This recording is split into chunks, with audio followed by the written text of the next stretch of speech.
मेरा प्यार भरा राधे राधे, जय श्री राम।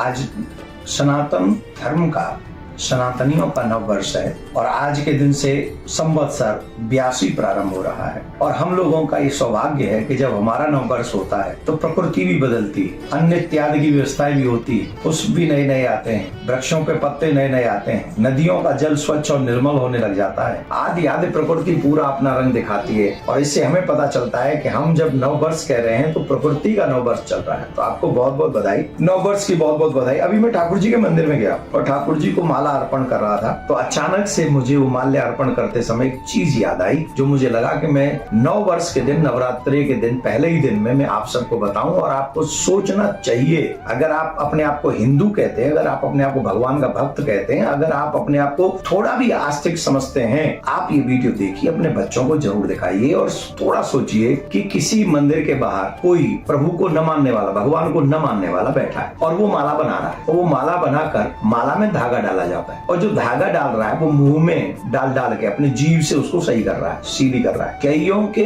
नेत्रों से देखा हुआ दृश्य है ये। अब वो अपने मुख से, मतलब अपने थूक से उस धागे को सीधे करके फिर सुई में डाल रहा है और उस सुई से फिर वो माला बना रहा है। ठीक, अब जिस विधर्मी की थूक उस धागे पे लग गई, ईमानदारी से बताइए क्या वो माला ठाकुर जी को अर्पण करने योग्य है? अरे ठाकुर जी को छोड़िए, क्या वो माला आपके माता पिताजी को भी अर्पण कर सकते हैं हम? किसी का थूक हम अपने माता पिता को सम्मान में देंगे? अब आप ये कह रहे होंगे कि माला फिर कैसे लें? हमारे यहाँ पर एक समुदाय होता है जिसको हम लोग माली कहते हैं और वो इतना समझदार होता है, इतने श्रेष्ठ होते हैं, इतने विद्वान होते हैं कि जब वो माला बनाते हैं और उन्हें पता होता है कि ये माला भगवान के यहाँ जाएगी, भगवान को अर्पण होगी, ठाकुर जी की चरणों में या सर पे वो मुकुट में या गले में धारण कराई जाएगी या किसी संत महात्मा को पहना जाएगी, वो भी थूक का इस्तेमाल नहीं करते, वो जल का इस्तेमाल करते हैं। आप ये डिसाइड कीजिए कि आपकी पूजा में एंट्रेंस उन लोगों की न हो जिनका निष्ठा न तो पूजा में है, न तुम में है, न तुम्हारी भावनाओं में है। मैं आपको भड़का नहीं रहा, हिंदू मुस्लिम नहीं कर रहा,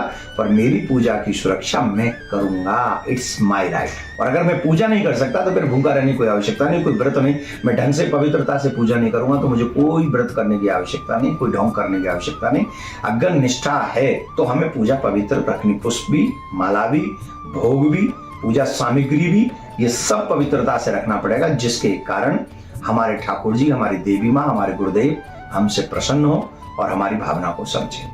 आप सबके लिए मंगलमय हो नवरात्रि, खूब तरक्की हो, इतनी तरक्की हो कि 9 दिनों में ही आप कहें कि हाँ, हमने पवित्रता का ध्यान रखा, ठाकुर जी ने हमारे परिवार का ध्यान रखा। जय हिंद, राधे श्याम, जय श्री राम।